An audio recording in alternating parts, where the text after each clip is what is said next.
Welcome to the video. ഈ വീഡിയോയിൽ noun ഫ്രേസുകളെ കുറിച്ചും പ്രിപ്പോസിഷണൽ ഫ്രേസുകളെ കുറിച്ചും മനസ്സിലാക്കാം. അപ്പൊ ഇതിനു മുമ്പ് അഡ്വർബ് ഫ്രേസ്, അഡ്ജക്റ്റീവ് ഫ്രേസ് ഒക്കെ മനസ്സിലാക്കി.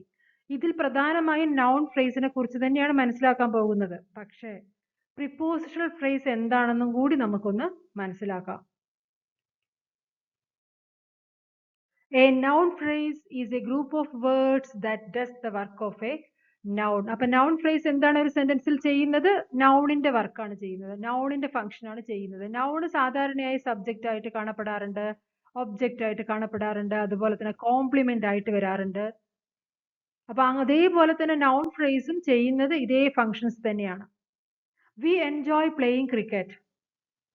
വി എൻജോയ് ഇറ്റ് എന്ന് പറയാം. നൗണിനെ നമുക്ക് പ്രൊനൗൺ കൊണ്ട് റീപ്ലേസ് ചെയ്യാൻ പറ്റും. അതുകൊണ്ട് തന്നെ നൗൺ ഫ്രേസിനെയും പറ്റണം. വി എൻജോയ് പ്ലേയിങ് ക്രിക്കറ്റ് എന്നുള്ളതിലെ പ്ലേയിങ് ക്രിക്കറ്റ് എന്നുള്ള പാർട്ട് മാത്രമാണ് ഫ്രേസ്. കാരണം ഫ്രേസ് എന്ന് വെച്ചാൽ ഗ്രൂപ്പ് ഓഫ് വേർഡ്സ് ആണ്, അതിൽ സബ്ജക്റ്റ് വെർബ് കോമ്പിനേഷൻ ഇല്ല. പ്ലേയിങ് ക്രിക്കറ്റ് എന്നുള്ള പാർട്ട് നൗൺ ഫ്രേസ് ആണ്, അത് ഈ സെന്റൻസിൽ ഒബ്ജക്റ്റ് ആയിട്ട് നിൽക്കുന്നു. We enjoy playing cricket. ഇനി വേറെ എന്താണ് നിങ്ങൾക്ക് എൻജോയ്മെന്റ് നൽകുന്നത്? അത് അവിടെ എഴുതാം. നിറയെ സെന്റൻസുകൾ എഴുതുക, അപ്പോഴേ നിങ്ങൾക്ക് റൈറ്റിംഗ് സ്കിൽ ഡെവലപ്പ് ചെയ്യാൻ പറ്റുള്ളൂ. He hopes to win the prize. എന്താണ് അവൻ ഹോപ്പ് ചെയ്യുന്നത്? To win the prize. ഇവിടെ ടു വിൻ ദ പ്രൈസ് എന്ന് പറയുന്നത് നൗൺ ഫ്രേസ് ആണ്, ഈ ഗ്രൂപ്പ് ഓഫ് വേർഡ്സ് ആണ്, അത് നൗണിന്റെ പ്രവൃത്തി ചെയ്യുന്നു, അത് ഈ സെന്റൻസിൽ ഒബ്ജക്റ്റ് ആയി നിൽക്കുന്നു.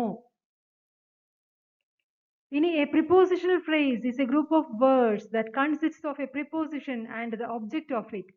ഇനി prepositional phrase എന്ന് പറഞ്ഞാൽ preposition എന്താണെന്ന് പാർട്സ് ഓഫ് സ്പീച്ചിൽ നിങ്ങൾ മനസ്സിലാക്കിയിട്ടുണ്ട്. സ്മാൾ വേർഡ്സ് ആണെങ്കിലും വളരെ പ്രധാനപ്പെട്ട വേർഡുകളാണ് prepositions എല്ലാം തന്നെ. അപ്പോൾ preposition തുടങ്ങുകയും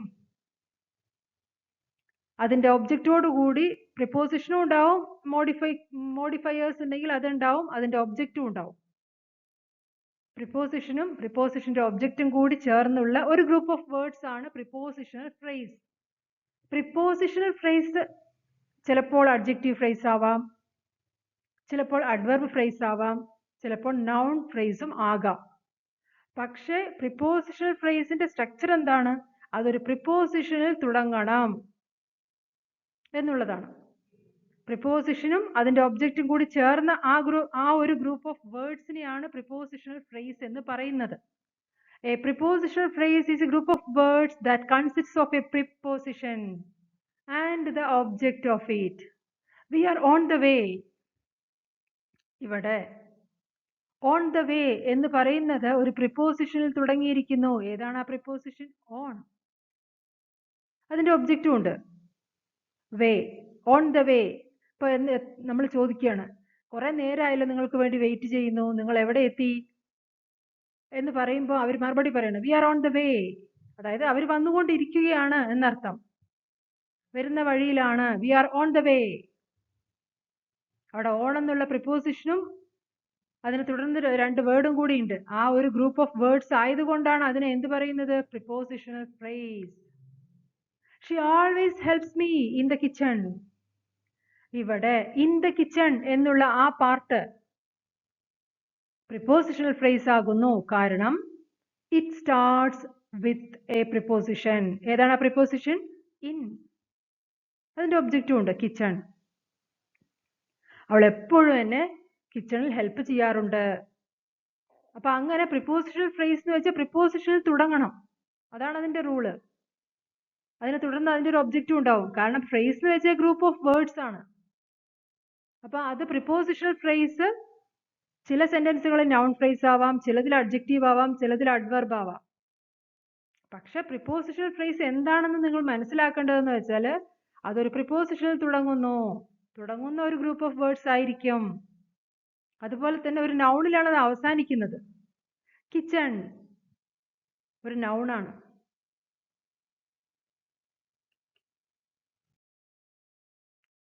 എക്സാമ്പിൾസ്.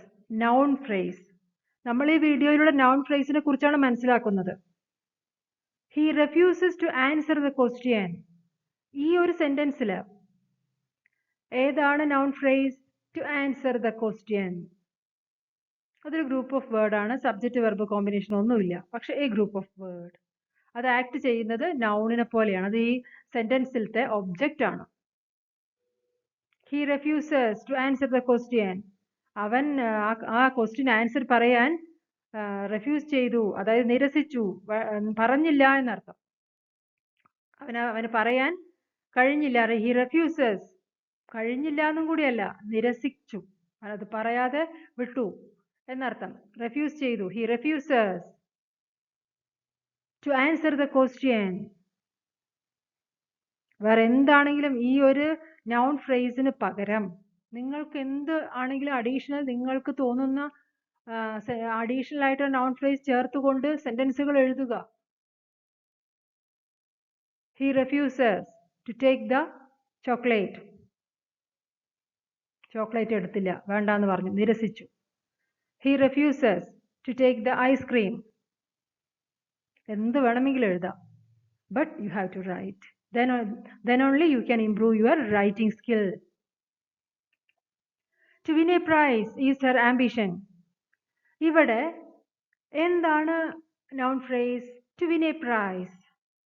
അതൊരു ഗ്രൂപ്പ് ഓഫ് വേർഡ്സ് ആണ്. അതിൽ സബ്ജക്റ്റ് വെർബ് കോമ്പിനേഷൻ ഇല്ല, പക്ഷെ അത് നൗണിന്റെ പ്രവൃത്തി ചെയ്തുകൊണ്ട് നിൽക്കുന്നു ഈ സെന്റൻസിൽ.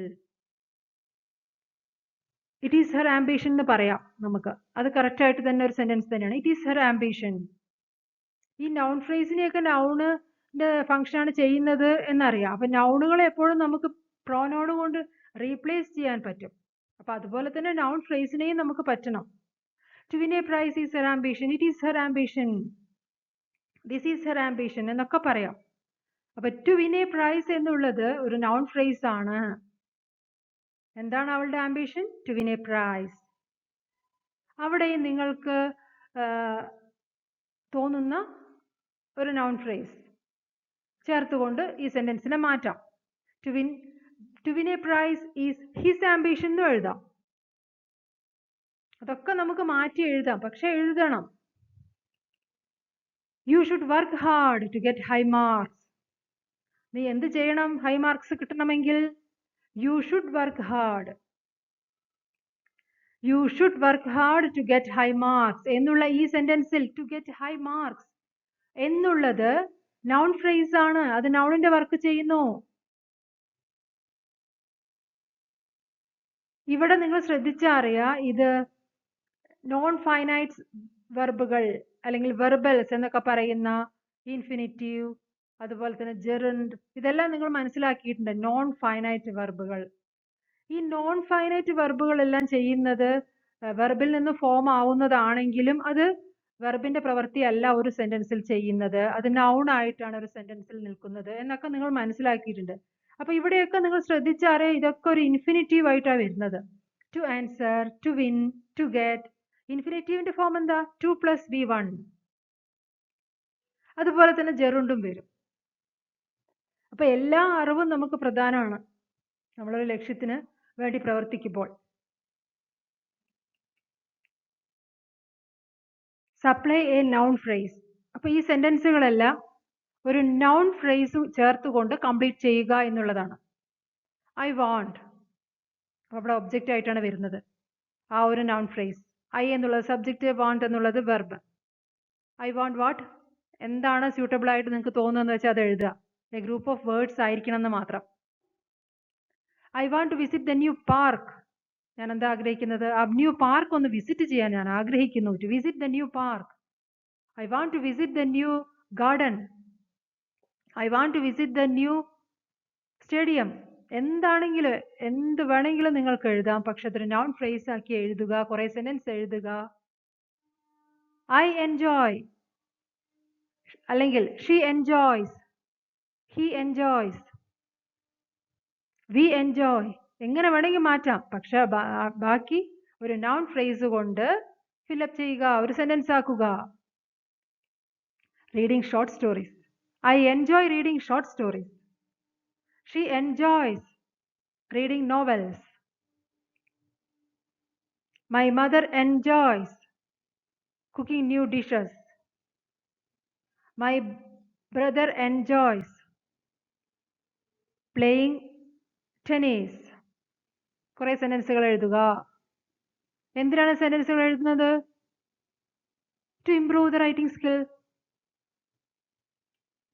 Swimming across the river delights him. എന്താണ് അവന് സന്തോഷം നൽകുന്നത്? സ്വിമ്മിങ് അക്രോസ് ദ റിവർ, ഒരു റിവറിന്റെ ഒരു സൈഡിൽ നിന്ന് മറ്റേ സൈഡിലേക്ക് നീന്തുക എന്നുള്ളത് അവന് ഭയങ്കര സന്തോഷമുള്ള കാര്യമാണ്. Swimming across the river delights him. ഇനി നിങ്ങൾക്ക് എന്താണ് ഡിലൈറ്റ്സ് നൽകുന്നതെന്ന് വെച്ചാൽ അത് എഴുതുക. Dancing with friends delights her. Singing with friends delights him.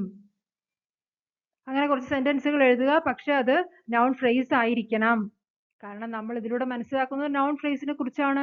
Noun phrase എന്ന് പറയുന്നത്, ഫ്രേസ് എന്ന് പറഞ്ഞാൽ തന്നെ ഒരു ഗ്രൂപ്പ് ഓഫ് വേർഡ്സ് ആണ്, പക്ഷെ അതിൽ സബ്ജക്റ്റ് വെർബ് കോമ്പിനേഷൻ ഇല്ല.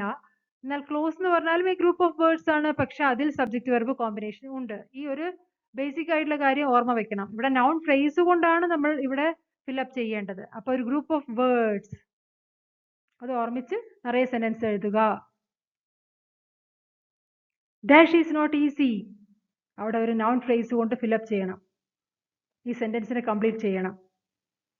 എന്താണ് ഈസി അല്ലാത്തത്? Give up smoking. To give up smoking is not easy. സ്മോക്കിങ്ങിനെ നിന്ന് വിട്ട് പുറത്തേക്ക് വരാൻ വളരെ ഡിഫിക്കൽട്ട് ആണ്. It's not easy. എന്താണ് വെച്ച് നിങ്ങൾക്ക് എന്താണ് ഡിഫിക്കൽട്ട് ഉള്ള കാര്യം, ഈസി അല്ലാത്തത്? സെന്റൻസ്, നിറയെ സെന്റൻസ് എഴുതുക. Cats like dash.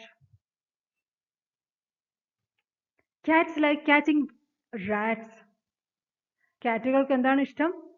റാറ്റുകളെ, എലികളെയൊക്കെ പോയി പിടിക്കാൻ ഭയങ്കര ഇഷ്ടമാണ്, താല്പര്യമാണ്. Cats like catching rats. ഇവിടെ ഒരു വേർഡ് മാത്രം പോരാ, കാരണം ഇതൊക്കെ നൗൺ ഫ്രേസ് കൊണ്ടാണ് നമ്മൾ ഫില്ലപ്പ് ചെയ്യുന്നത്. അപ്പൊ അവിടെ ക്യാച്ചിങ് റാറ്റ്സ് എന്നുള്ള ആ ഒരു ഗ്രൂപ്പ് ഓഫ് വേർഡ് എന്താണ്? Noun phrase. അതെന്താണ് ഈ സെന്റൻസിൽ?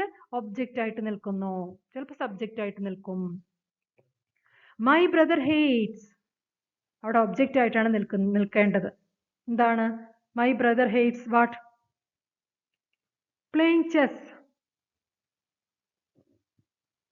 My brother hates what? ഇനി വേറെ എന്തെങ്കിലും എഴുതണമെങ്കിൽ അത് എഴുതാം. പ്ലേയിങ്, ടെന്നീസ്, എന്താണെങ്കിലും. ഇനി ഹേറ്റ്സ് വേണമെന്നും കൂടി ഇല്ല, വേറെ ആ ഒരു വെർബിനെയും മാറ്റാം നിങ്ങൾക്ക്. അങ്ങനെ കുറെ സെന്റൻസുകൾ എഴുതണം. തെറ്റ് പറ്റിയാൽ അത് എഴുതണം. ഇപ്പൊ വെറുതെ ഇരിക്കുന്ന ഒരാൾക്ക് തെറ്റ് പറ്റില്ല, എന്തെങ്കിലും വേണ്ടി ട്രൈ ചെയ്യുമ്പോഴാണ് നമുക്ക് തെറ്റ് പറ്റുക. അപ്പൊ തെറ്റ് വന്നാലും അത് മാറ്റിക്കൊണ്ട് നിറയെ സെന്റൻസ് എഴുതുകയും ഒക്കെ ചെയ്യണം. അങ്ങനെ ചെയ്താൽ എന്താണ്? What is the benefit? It improve your writing skill.